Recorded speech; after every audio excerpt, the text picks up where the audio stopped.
You're listening to the Matt the Stat Sports Podcast. I'm your host, Matt the Stat, where we talk about football, baseball, basketball, and everything sports. So today, for my show, I'll be talking to you guys about some college football between Penn State versus Ohio State in Columbus, Ohio. The game took place last Saturday, and I've got a recap and some analysis of this game for you guys coming up. But before I get to that, I hope you guys are enjoying your Thursday. It's been a good Thursday so far for me, if you guys are asking. And you know what? I'm excited today because I've got a great show for you guys today, and especially for you college football fans out there. I'll be talking about Penn State versus Ohio State from last Saturday. I'll give a recap and analysis and a lot more coming up on today's show. But that being said, let's jump right into this game a little bit between Penn State and Ohio State. We talk about Penn State. Really hasn't been quite the season that Penn State has wanted.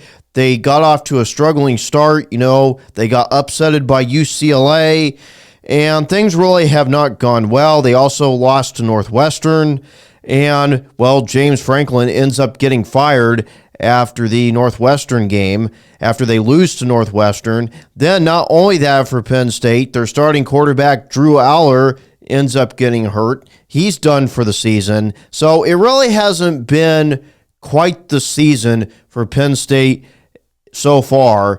And I would say this about Penn State, huge expectations going in to this season for Penn State football, coming off a great season a year ago. Really has not played out the same way. They have an interim head coach right now after James Franklin getting fired. And, things have not gone great so far for Penn State. But on the other hand, for the number one team in the country, for Ohio State football, it's been a completely different story for Ohio State football. They've been one of the best teams in the country. They've got a quarterback who is playing outstanding. He's just a freshman. Julian Sand has been terrific for the Buckeyes so far this season. And not only that, he's got two outstanding receivers to throw the ball to in Jeremiah Smith and Carnell Tate. Two of the top receivers in the country. You could say Jeremiah Smith is the best wide receiver in the country right now in college football. And Carnell Tate, you got to put him right up there as well. But that being said, a tale of two different stories. Both teams having different years. Ohio State, they're undefeated. Not so much for Penn State. They are looking to try to get some kind of rhythm and get some kind of momentum now since, their head coach got fired and their starting quarterback is done for the season. So what can Penn State make? Well, we all know about this rivalry between Penn State and Ohio State. It has definitely been a rivalry over the years. And, we've seen this game be close anytime Penn State and Ohio State match up against each other. You go back to 2017 when Urban Meyer was the head coach at Ohio State. And, of course, James Franklin was still the head coach at Penn State at the time. And, well, you had Saquon Barkley, who was still playing for Penn State back in 2017. And you had a really good Ohio State Buckeyes led team, of course, led by Urban Meyer and then quarterback J.T. Barrett back then.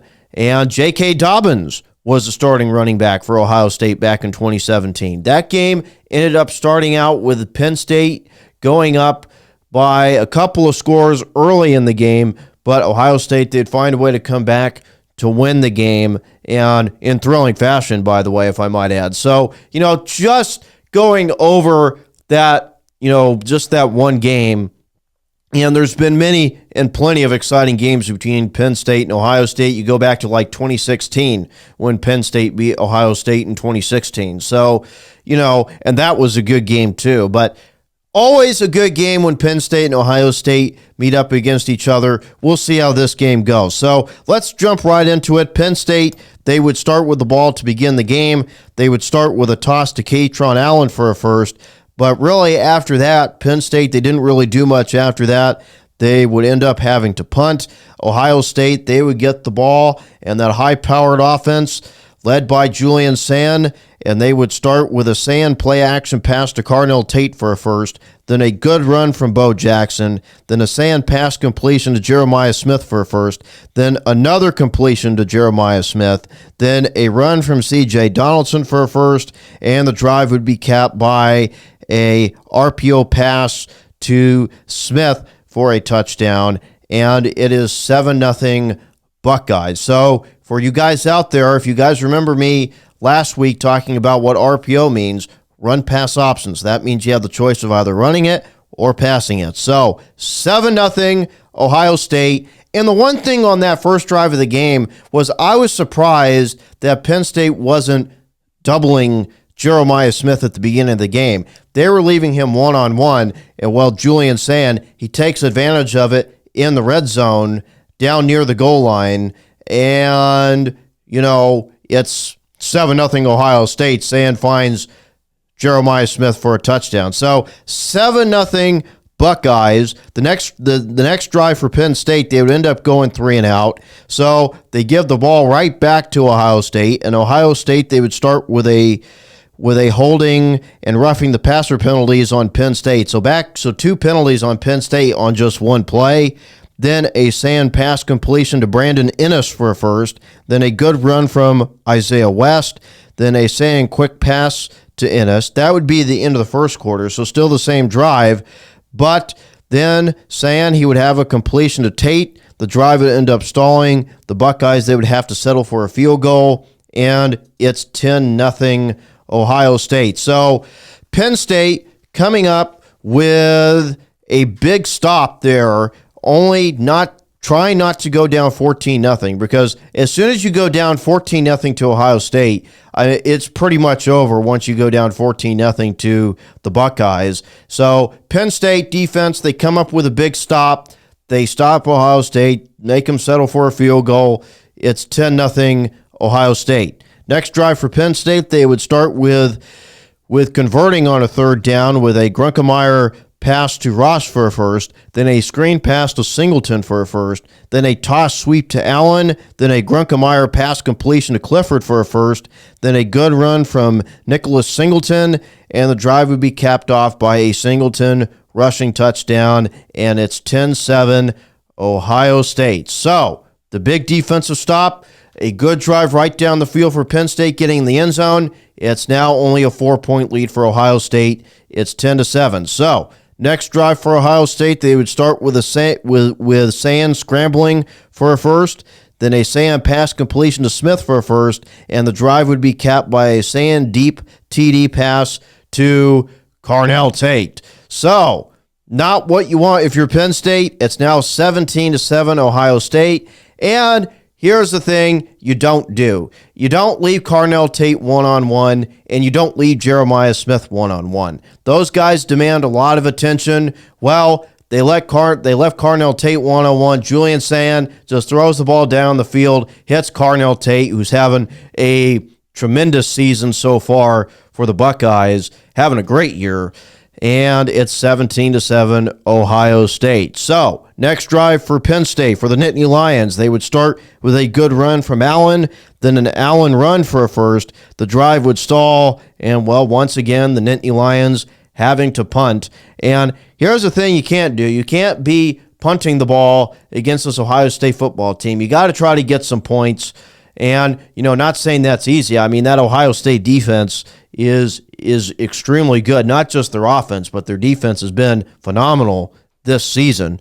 So the Nittany Lions, they end up having to punt the ball back. Ohio State, first play of their next drive, they'd end up fumbling the ball, and Penn State would end up recovering. So Penn State ends up getting a fumble and a much-needed break for Penn State because they didn't do anything on their last drive. They get the ball back, and now they're set up in good field position. So Penn State, they would start after the fumble with a Chevelle pass to Allen for a first and goal, and then the drive would be capped off by, why did I say Chevelle? Shovel. So I don't even know why I even said Chevelle. Penn State would start with a shovel pass to Allen for a first to goal, and the drive would be capped by a Allen rushing touchdown. 17-14, Ohio State at the half. So Penn State, they get a big drive right. They get that fumble, and Penn State, they get right in the end zone right before halftime. And Penn State going into halftime, they have all the momentum. So my apologies to people out there. That was just me not being able to read my notes. I don't even know why I even said that. But no, shovel pass to Allen for first and goal. Allen would cap the drive off with a rushing touchdown. So my bad. Anyways, 17-14 at halftime. And at this point, if you're Ohio State, you got all the momentum. You're up 17-7, and you fumble the ball. You give the ball back to Penn State. Now Penn State, they get in the end zone.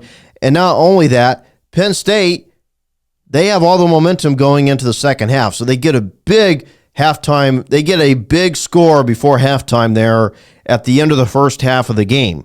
So that being said, we talk about Penn State. So far, the one thing that had been working for them really well was running the football. That was one thing that had been working. They had been running those toss sweeps, and those toss sweeps were working. Ohio State was having a hard time defending those toss sweeps that Penn State was running, and it was giving the Ohio State defense some challenges. And the one other thing, I mean, when have we heard of the Ohio State defense giving up 14 points at the end of the first half?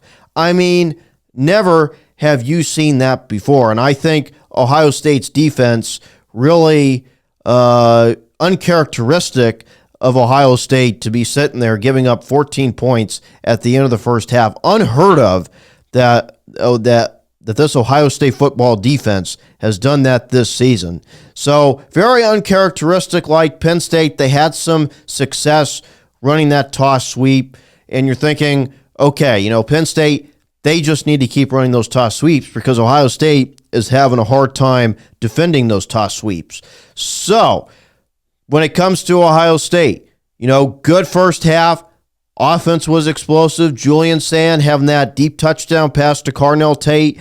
Ohio State did have the run game working in that first half, and that had really been a big question with Ohio State, was that run game. And they didn't look bad in this game. They're able to run the football with Bo Jackson, not the Bo Jackson, running back, great running back for the Raiders and played Major League Baseball with the Royals, not that kind of Bo Jackson, but Bo Lamar Jackson, who ends up being the nephew of the legendary Bo Jackson, is playing extremely well and was running the football. So, look, Ohio State, yes, it was a question about if they had a run game. The run game looked pretty good to me. I didn't see any problems with the run game. I mean, you could say it's been a bit of a running back by committee approach this season for Ohio State, but Bo Jackson has really been their guy for the last couple of weeks here. And Ohio State looks pretty good running the football. We know what they can do passing the football. They look extremely explosive. You saw Julian Sand. I mean, he pretty much hit all of his starting wide receivers. I mean, he was spreading the wealth around. He had Jeremiah Smith, Carnell Tate, Brandon Ennis. So, Max Clare. It didn't really matter what the Ohio State offense did. They were moving the football up and down the field on this Penn State defense.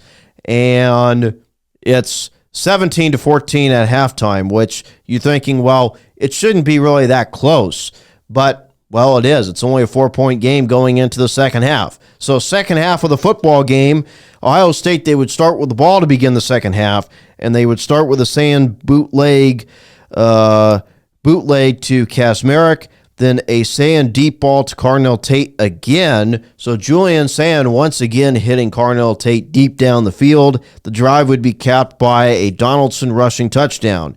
And, well, what the Penn State defense cannot afford to do is give up another touchdown to Ohio State. That's what ended up happening. It's now 24-14 Ohio State. Next drive for Penn State, they would start with a Grunkemeyer pass completion to Dinkins, then a run from a first down, then a Grunkemeyer quick pass for a first. The drive would end up stalling after Grunkemeyer gets sacked by Kenyatte Jackson, who's been really good on the defensive line for Ohio State. And, well, Penn State gives the ball right back to Ohio State. Next drive for Ohio State, they would start with a Sayan quick pass to Ennis, then a Sayan deep pass to Jeremiah Smith for a big gain, then a defensive pass interference on Penn State, then a run from Donaldson. The drive would be capped by a Sayan bootleg TD pass to tight end Bennett Christian, and it's now 31-14 Ohio State. So, another score, and Ohio State, 2 drives, 2 touchdowns in the second half, and just like that, it's now 31-14 Ohio State. Next drive for Penn State, they would start with converting on a third down with a Grunkemeyer pass to Ross for a first. The drive would end up stalling after Grunkemeyer once again gets sacked, this time by the exceptional linebacker for Ohio State, Arvell Reese. And the Nittany Lions would have to punt again, and that would be the end of the third quarter. We go to the fourth quarter, and Ohio State, they would start with a good run from James Peoples, then a quick pass to Peoples. The drive ended up stalling. The Buckeyes would punt. Next drive for Penn State, they would go 3 and out. And then the next drive starting for Ohio State, they'd start with a big run from Bo Jackson. The drive would be capped by a sand tip pass that would end up being caught by Jeremiah Smith for a touchdown, and it's 38-14 Ohio State. So Julian Sayin really coming up with that touchdown pass, and it was kind of a weird one because a Nittany Lion defender got a hand on it. It was tipped up in the air, and it was just really good concentration by Jeremiah Smith being able to stick with it. He caught it, gets in the end zone for a touchdown. It extends Ohio State's lead to 38-14. The next drive for Penn State, they would start with a Grunkemeyer pass completion to Hudson for a first, then a Grunkemeyer play action pass to Kobe for a first, then a unnecessary roughness penalty, Kobe Howard for a first, then an unnecessary roughness penalty on Ohio State, then a good run from Katron Allen. The drive ends after Penn State goes for it on 4th and goal, and Grunkemeyer's pass is intercepted by Caleb Downs, and Ohio State starts. And, well, Penn State pretty much in the second half, they didn't really do anything in the second half. They ended up getting shut out in the second half. They never got a field goal or a touchdown in the second half. Ohio State almost took it as a personal affront that Penn State got 14 points on them in the first half, and Ohio State's defense came right back, played great in the second half, and shut Penn State out in the second half. And Ohio State did have a couple of good runs from Bo Jackson, but at this point, all that they're trying to do is run the clock out, and Ohio State would go on to win this football game by the final score of 38-14. So, that being said, what does this say about Ohio State? Well, they're still one of the best teams in the country right now. So, before I get into anything else, let's go over the stats really quick. Julian Sayin, he completed 20 of his 23 passes for 316 yards, 4 touchdowns, and no interceptions. Bo Jackson had 13 carries for 105 yards. Carnell Tate had 5 receptions for 124 yards and a touchdown. And Jeremiah Smith had 6 receptions for 123 yards and 2 touchdowns. For Penn State, Ethan Grunkemeyer, he completed 19 of his 28 passes for 145 yards, no touchdowns, and 1 interception. Katron Allen, he had 21 carries for 76 yards and a touchdown. Nicholas Singleton had 3 receptions for 28 yards, and Kobe Howard had 1 reception for 26 yards. So, that's all the stats for this game. Now, what does this say about Penn State? Well, Penn State, no starting quarterback. Drew Aller out for the year. They fire their head coach. They have an interim head coach. And the nightmare season for Penn State continues. They're not even ranked anymore at this point. They're not even in the top 25. and things are not going well for Penn State. It's been a rough season, and at this point, Penn State, they've got to figure out something. I mean, and I don't really know what it is. I think the one thing in this game that they should have kept doing was those toss sweeps, and they kind of went away from those toss sweeps that was working. Now, of course, later on in the game, Ohio State, they ended up starting to, defend that pretty well. But, I think Penn State should not have gone away too quickly from what was working, which was those toss sweeps. And I think if Penn State had continued doing those toss sweeps, I think they would have had some success in the second half. But that didn't happen because this Penn State defense, they pretty much cracked in the second half. They weren't able to keep up with what Ohio State was doing to them. And, you saw, Julian Sand have a great game. I mean, he had a couple of deep completions to Carnell Tate. He had that one deep completion to Jeremiah Smith, by the way, which, look, Jeremiah Smith, he was double teamed and he somehow still came up with the ball. So, and here's the thing. I mean, Jeremiah Smith, you can almost say one thing about Jeremiah Smith. He's pretty much unguardable. I mean, not pretty much. He is unguardable. The guy is unguardable. I mean, Penn State had two defenders on him, and he still ran by both of those two defenders for a deep completion down the field. So that was pretty impressive. And Jeremiah Smith, I mean, he's one of the best players in the country right now. And, I mean, he's going to be a top NFL draft pick. Him and Carnell Tate, I think, are going to be top draft picks. Obviously, Jeremiah Smith, we all know he's a star wide receiver. But really, to me, I think Ohio State has two number one wide receivers in Carnell Tate and Jeremiah Smith. So, Ohio State, once again, another impressive performance from Ohio State. I really don't know what else to say about Ohio State. But here's the thing, going back to Penn State really quickly, because Penn State, to me, yes, it's not been a great season. And, at this point, I don't even know if Penn State's going to be bowl eligible by the time this season ends. We'll see what they can do. But Penn State, they got to figure something out. Like I said, if they can figure something out, we'll see. Obviously, not having your starting quarterback, Drew Aller, that hurts. But, you got to find something. And I think the one thing in this football game that Penn State stopped doing was doing those toss sweeps.